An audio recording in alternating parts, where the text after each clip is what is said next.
Y hermanos, una joven que se acaba de casar, le estaba preparando a su esposo un delicioso pollo asado, ¿verdad? Pero antes de meterlo al horno, le arranca las alas y le arranca las piernas. Y justo cuando lo va a meter al horno, va pasando su esposo ahí por la cocina y le dice, ¿pero qué haces? Y le dice, ¿qué no sabes? Le dice la esposa, que si le quitamos las extremidades al pollo antes de asarlo, eso lo hace mucho más delicioso, ¿verdad? La primera pelea, ¿verdad? entre recién casados. Y le dice el esposo, pero nadie hace eso. ¿Por qué lo haces? Y dice, bueno, mi madre lo hacía y mi abuela también lo hacía. Entonces, esto hace más delicioso el pollo asado, ¿verdad? Entonces, el joven en su incredulidad, ¿verdad? Toma el teléfono y le llama a la suegra y le dice, a ver, suegra, ¿es cierto que antes de asar el pollo usted le corta las extremidades, las patas y las alas, que es lo más delicioso del pollo, y esto lo hace más rico? Y luego dice la señora, sí, la verdad no sé por qué lo hacemos, pero por alguna extraña razón esto hace el pollo aún más delicioso, y a algunos ya les está dando hambre, ¿verdad? Pero el joven, decidido a ir a lo profundo de la verdad, llama a la abuela, ¿verdad? Y le dice, Nana, es cierto que cortando las extremidades, yo sé que usted lo hace y lo han hecho por generaciones, que cortando las extremidades del pollo, las alas y las piernas, esto hace mucho más delicioso el pollo antes de asarlo. Y le dice la abuela, oh, no, nosotros le cortábamos las alas y las piernas al pollo porque el horno que yo tenía era muy pequeño y era la única manera de meter al pollo en el horno, ¿verdad? Y hermanos, muchos de nosotros por muchos y muchos años hemos practicado, hemos tenido hábitos y patrones sin saber en verdad el significado de ellos. Y hermanos, quiero darle la bienvenida a la iglesia Colony Hills, a los que son de casa, y pues creo que todos son de casa, ¿verdad? Entonces a todos los de casa quiero darles una bienvenida, ¿verdad? Y hermanos, hoy en la comunidad cristiana es un día muy especial, porque todos celebramos no solamente que nuestro Señor murió en la cruz y que estuvo en la tumba, sino que también la resurrección también. Y hermanos, esto es lo que estamos celebrando el día de hoy. Y muchos de nosotros lo conocemos con la tradición como la Eucaristía, ¿verdad? La acción de gracias, la comunión, la cena del Señor. Pero ¿qué es lo que dice la Biblia acerca de esto? Y hoy es lo que vamos a analizar. Hoy vamos a ver qué es lo que la Biblia nos dice acerca de la cena del Señor. Y hermanos, la semana que viene vamos a estar estudiando acerca del bautismo. ¿Qué es lo que la Biblia nos dice acerca del bautismo? Quizá lo va a ver de una manera en que usted nunca lo ha visto. Y me gustaría que nos acompañara también el próximo domingo. Y hermanos, el propósito de esos temas es de que el Señor nos hable y que el Señor nos use para entender lo que hacemos y por qué lo hacemos. Y hermanos, vamos a hablar hoy de la cena del Señor. Imagínense, nuestro Señor Jesucristo, en la última cena que iba a compartir, se rodea en una mesa con sus 12 discípulos.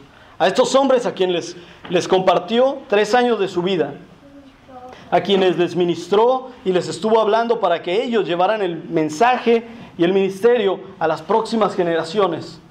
Y está el Señor compartiendo con ellos el alimento, y solamente él sabía que era la última cena antes de ir a la cruz, a la cruz tan cruel.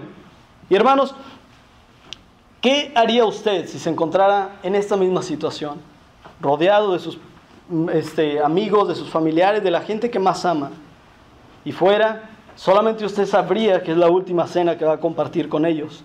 Les hice esta pregunta hace unas semanas y quiero que piensen. Muchos de nosotros quisiéramos compartir algo especial, quisiéramos que fuera una cena quizá memorable, quizá les obsequiaríamos algo y les diríamos cosas especiales, quizá lo que sentimos acerca de ellos.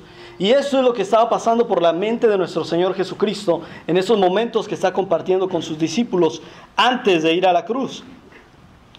Y hermanos, el Señor Jesucristo iba a ir a la cruz a dar la vida por cada uno de nosotros. Y esto es lo que estamos conmemorando el día de hoy.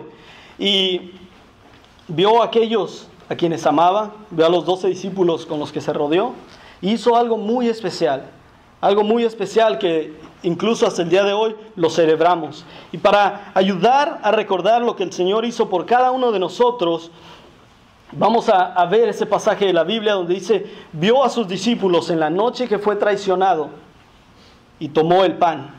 Tomó el pan nuestro Señor Jesucristo. La Escritura nos dice que dijo: este es mi cuerpo, que por vosotros es tomado, ¿verdad? Es entregado. Y hermanos, imagínense, estamos ahí con nuestro Señor Jesucristo en el momento en el que toma el pan y dice: este es mi cuerpo, que por vosotros es partido. Y solamente Él sabía el verdadero significado de lo que estaba por ocurrir en unas horas. La Biblia nos dice qué muerte tan cruel el Señor pasó. Nos dice también la Biblia que Él fue golpeado de una manera tan brutal que la Biblia nos narra que las personas no sabían siquiera que Él había sido un ser humano. Nos dice la Biblia que Él fue desnudado enfrente de toda la ciudad como parte de la humillación.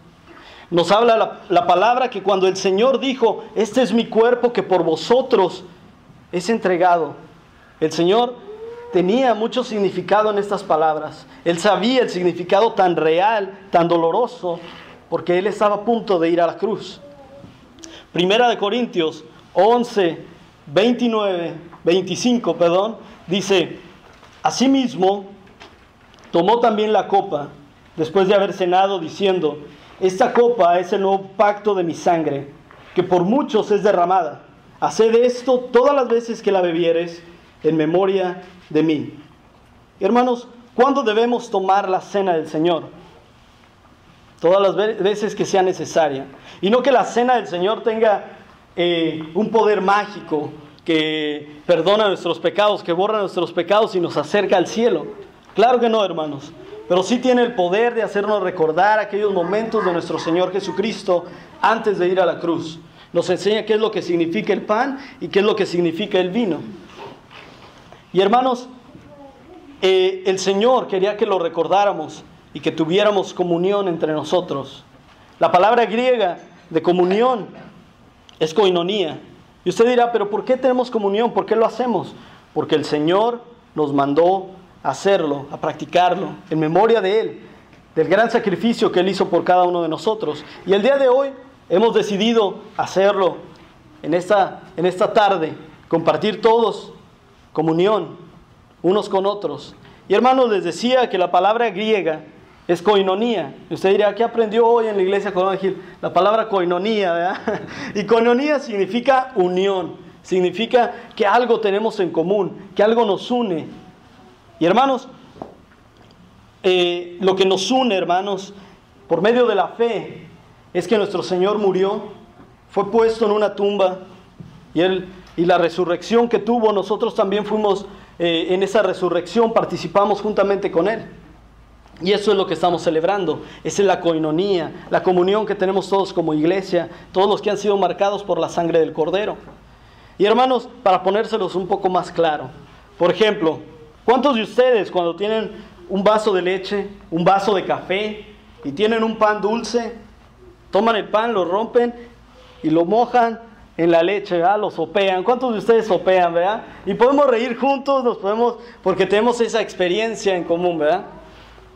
Yo sopeo, hermanos, cada mañana yo sopeo, y a lo mejor usted también sopea, hermano, y eso es lo que nos une, ¿verdad? Es la experiencia que tenemos en común, podemos reírnos juntos. Ahora, ¿cuántos de ustedes cuando eran niños vieron la película de Tiburón y les tomó algún tiempo meterse otra vez al agua porque pensaban que se los iba a comer un tiburón, ¿verdad? Y tenemos esa comunión porque experimentamos eso mismo, ¿verdad? De igual manera, hermanos, cuando ustedes vinieron de su país acá a Estados Unidos y por primera vez encontraron no solamente a un latino, no solamente a un hispano, sino a alguien de su país, alguien de cerca de donde usted vive, y pasaron horas compartiendo, riendo, y porque tenían eso en comunión, que solamente el país puede entender, que solamente los paisanos podemos entender. Esa es la comunión, esa es la koinonía, ¿verdad? Ahora, si usted quizá ha pasado por cáncer, si usted conoce a alguien que tiene cáncer, usted puede compartir con esa persona porque tiene algo. de comunión, tienen algo en común. De igual manera, si usted ha perdido un hijo y se encuentra con alguien que está pasando por esa misma situación, usted puede ser de gran impacto, hermanos, porque usted ha pasado por eso. Y eso es lo que los une, hay una conexión inmediata. Ahora, hermanos, más allá de todas nuestras experiencias, más allá de todo lo que hemos vivido, lo que nos une el día de hoy es la sangre y el cuerpo de nuestro Señor Jesucristo, que podemos celebrar que Él nos ha hecho uno. Y que cuando nosotros comemos del pan, somos uno con nuestro Señor Jesucristo. Y es lo que ha pasado en el momento en que aceptamos a nuestro Señor Jesucristo como único y suficiente Salvador. Eso es lo que pasa, hermanos. Y Pablo lo describe, hermanos, porque miles y miles de cristianos lo han hecho, lo han compartido por más de 2000 años. Y Pablo lo resume allí en 1 Corintios 10, del 16 al 17, y dice: la copa de bendición que bendecimos, ¿no es la comunión de la sangre de Cristo? ¿El pan que partimos no es la comunión del cuerpo de Cristo? Siendo uno solo el pan, nosotros, con ser muchos, somos un cuerpo, pues todos participamos de aquel mismo pan. Y hermanos, la participación en la muerte y la resurrección de nuestro Señor Jesucristo es por medio de la fe. El día de hoy vamos a preparar nuestro corazón para tomar de la cena del Señor. Y hermanos, vamos a también analizar varios de los aspectos de lo que significa, que muchas veces desconocemos. La cena del Señor, hermanos, nos ayuda más que nada, nos anima, entre muchas cosas, a examinar nuestro corazón. Y esto lo vemos en 1 Corintios 11:29. Un poco más adelante nos dice: por tanto, pruébese cada uno a sí mismo, y coma así del pan y beba de la copa. Porque el que come y bebe indignamente, sin discernir el cuerpo del Señor, juicio come y bebe para sí. Hermano, ¿qué es lo que ves cuando te examinas? ¿Qué es lo que ves cuando ves dentro de ti? Y quiero que nada más pasemos un pequeño tiempo. Hermanos, si tú sabes que por las últimas 2 semanas, la respuesta a esta pregunta tan sencilla, ¿qué es lo que ves cuando te examinas en tu interior? Va a determinar de la manera en que comes y bebes de la cena del Señor. Hermanos, si tú sabes que por las últimas semanas has estado en pecado, hermano, trae tu pecado delante del Señor, ponlo en sus manos. La cena no te limpia del pecado, pero nos ayuda a analizar de lo que el Señor hizo en la cruz por cada uno de nosotros.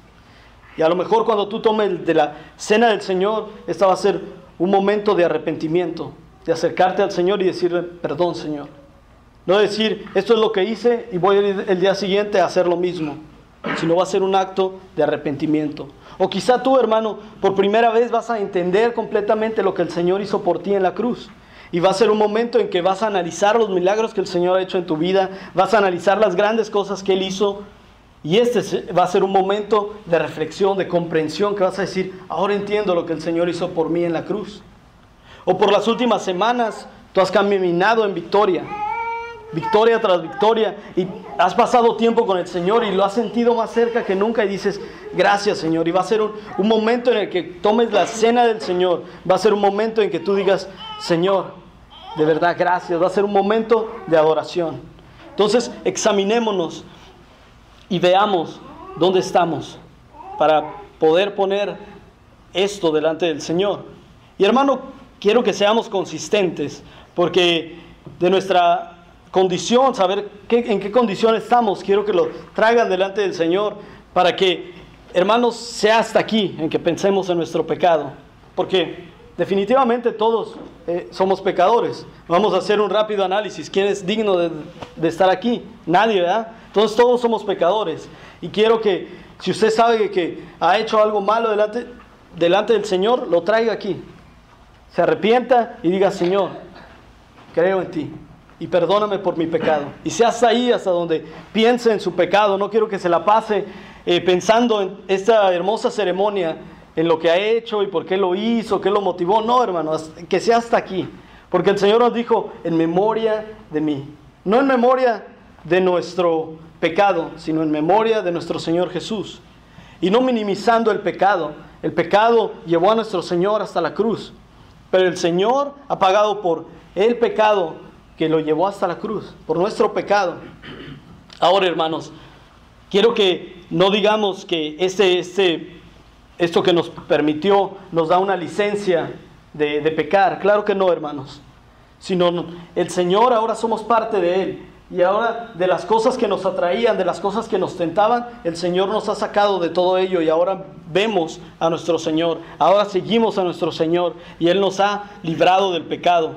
Entonces, esta ceremonia es para recordarlo a Él. Porque si tu pecado, hermano, es grande, déjame decirte que el poder del Señor y la sangre del Cordero es mucho mayor. Es mucho más grande la misericordia y el perdón de nuestro Señor. Entonces, hasta ahí del pecado, hermanos. Y la cena del Señor, hermanos, nos anima a sí mismo a mirar hacia atrás. Y me va a decir, ¿qué se refiere, hermano? Mirar hacia atrás. Como el retrovisor en mi carro. Vamos a mirar un poco hacia atrás, hermanos. Porque allá en mi casa, en México, estamos llenos de retratos. En mi casa hay muchos retratos.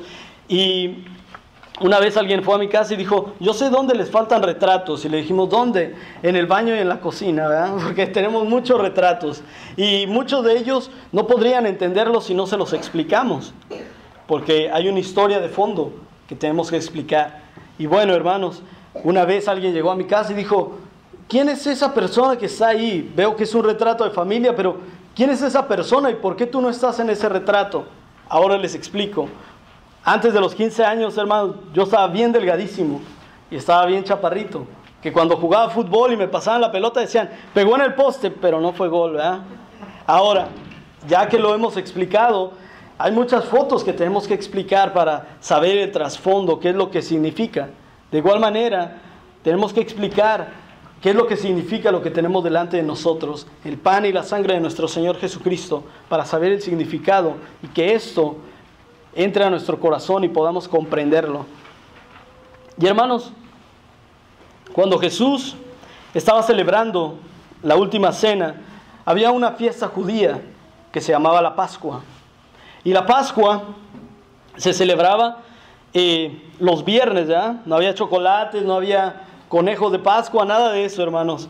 Sino que en el Antiguo Testamento la Biblia nos narra que el pueblo de Israel vivía en Egipto. Y los egipcios hicieron esclavos de ellos. Y el Señor vio esto y le pareció mal delante de sus ojos. Y liberó al pueblo de Israel. Mandó 10 plagas a los egipcios. No como castigo, pero por misericordia, para que ellos supieran que hay un Dios y se arrepintieran y dejaran de ir al pueblo de Dios. Y la última plaga, hermanos, iba a pasar el ángel del Señor por el pueblo. Iba a tomar la vida de todos los primogénitos. ¿Quiénes de ustedes son primogénitos? Y bajaría nuestra asistencia bastante, ¿verdad? Entonces, hermanos, imagínense. Se iba a llevar la vida de todos los primogénitos. Pero para esto el Señor dijo, para que no entrara el ángel del Señor a la casa del hebreo y a la casa del israelita, les dijo, tomen un cordero sin mancha, perfecto. Y lo degollaban. Y la sangre del cordero la recolectaban en un recipiente. Después con una esponja mojaban con esa sangre y en su puerta, la puerta de su casa, en los dindeles, marcaban el marco de la puerta para que cuando entrara, para que cuando pasara el ángel del Señor no tocara esa casa. Esa noche el ángel del Señor asoló todas esas tierras y donde estaba marcada la sangre del cordero, el ángel no entró. Y hermanos, muchos, después de que pasó esto, el Señor dijo, quiero que recuerden esto que yo he hecho por ustedes. Lo enseñan a sus hijos. Y esta sangre del cordero nos habla del gran milagro de la celebración de la Pascua. Éxodo 12, 26 al 27 dice, y cuando os dijeren vuestros hijos, ¿qué es este rito vuestro? Vosotros responderéis, es la víctima de la Pascua de Jehová, el cual pasó por encima de las casas de los hijos de Israel en Egipto, cuando hirió a los egipcios y libró nuestras casas. Entonces el pueblo se inclinó y adoró. Y hermanos, Dios vio de igual manera nuestra esclavitud ante el pecado. Y hermanos, el Señor sabía que no podíamos pagar por nuestro pecado y envió un libertador, envió un salvador, Cristo Jesús, quien tomó el lugar del cordero, del sacrificio. Pero la diferencia entre este sacrificio nuevo es que el Cordero solamente cubría el pecado, pero Jesucristo borró el pecado de nuestras vidas por completo. Y Él, por medio de su sangre, nos ha limpiado. Y todos los que le aceptan como único y suficiente Salvador, han recibido de su gracia y han recibido de su amor. Porque igual que los israelitas, que los hebreos, ellos tuvieron que tomar la decisión en poner sangre en los dinteles de su puerta. Ustedes también, una decisión personal, si ustedes deciden aceptar a su vida y a su corazón la sangre del Cordero perfecto.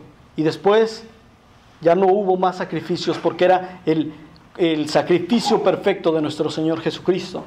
Ahora, hermanos, ¿qué significa la cena del Señor? ¿Qué efecto tiene el día de hoy en nuestras vidas? Corintios 11:26 dice: así pues, todas las veces que comiereis este pan y bebiereis esta copa, la muerte del Señor anunciáis hasta que Él venga, hermanos. La semana pasada no estuve con ustedes, ¿verdad? Porque fuimos a recoger a mi mamá. Hacía un año que no la veía y ya tenía en mi calendario la fecha escrita, que el día que iba a llegar. Y mientras más se acercaba esa fecha, con más ansias yo tenía de verla. Y muchos de ustedes en su calendario tienen unas fechas muy importantes que ustedes esperan con ansias. Pero hay una fecha que a cada uno de nosotros nos va a llegar, pero no conocemos cuándo va a suceder, y es el momento de nuestra muerte. Mucha gente no le gusta hablar de la muerte, no le gusta ni siquiera mencionarla, porque no saben qué va a pasar después de eso. Otra gente en nuestros países latinoamericanos la celebran y la veneran porque piensan que es el fin, ¿verdad? Pero todos aquellos que hemos aceptado a nuestro Señor Jesucristo como único y suficiente Salvador, sabemos que no es el fin, sino es el principio de la eternidad. Y hermanos, de igual manera, cuando nosotros... va a llegar un día en que, al igual que nuestro Señor Jesucristo, vamos a tener una última cena.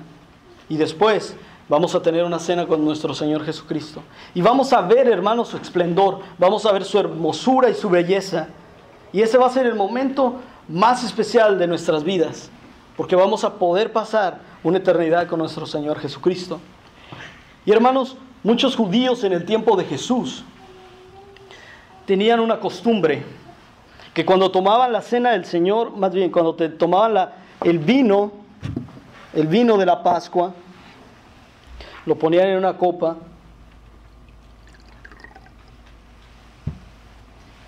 y muchos de ellos no tenían la posibilidad de ir a Jerusalén, no tenían el dinero o era bastante lejos ir a Jerusalén, pero cuando tomaban la Pascua tenían una tradición que levantaban la copa y decían: la próxima vez en Jerusalén. Y hermanos, esta tradición podemos hacerla muy nuestra, diciendo: la próxima vez con Jesucristo. Y hermanos, la Biblia nos habla en Mateo 26:29, donde dice: y os digo que desde ahora no beberé más de este fruto de la vid, hasta aquel día en que lo beba nuevo con vosotros en el reino de mi Padre. Y hermanos, qué promesa tan hermosa, que nuestro Señor Jesucristo tomó la cena del Señor y dijo: esta es la última vez que voy a tomar del jugo de la vid. La próxima vez que lo tome nuevo será en el reino de los cielos con todos y cada uno de sus hijos.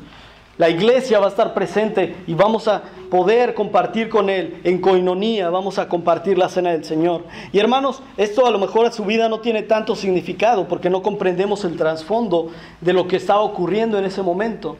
El Señor Jesucristo tomó la copa y dijo: la beberé nueva con cada uno de ustedes en el cielo la próxima vez. Nuestro Señor llega perfecto ante la cruz y la última tentación que nuestro Señor tiene es cuando un soldado toma su lanza, en una esponja pone vino y pone mirra y se la ofrece al Señor. En ese momento de agonía, en ese momento de dolor, de ver que cada uno de sus discípulos se había ido y solamente quedaba Juan, porque todos tenían miedo de tener el mismo destino de nuestro Señor Jesucristo. Y nos dice la palabra del Señor que el Señor no tomó de ese vino y de esa mirra. ¿Por qué? La mirra, hermanos, era combinada con el vino, se les daba a los que estaban en la cruz, porque eso minimizaba el dolor, porque eso hacía que pasara el dolor mucho más rápido. Y en esos momentos de agonía, hermanos, nuestro Señor Jesucristo no tomó del vino, porque Él pagó por el precio de tu pecado y de mi pecado por completo. Fue un precio muy alto el que pagó nuestro Señor Jesucristo. Y podemos resonar estas palabras que nuestro Señor Jesucristo dice: lo tomaré nuevo con ustedes en el cielo. Y hermanos, Jesús levanta la copa y dice: la próxima vez en el cielo con ustedes. Y cuando nosotros tomemos la cena del Señor el día de hoy, quiero que piensen que todos y cada uno de nosotros tendremos una última cena y digamos: la próxima vez con nuestro Señor Jesucristo.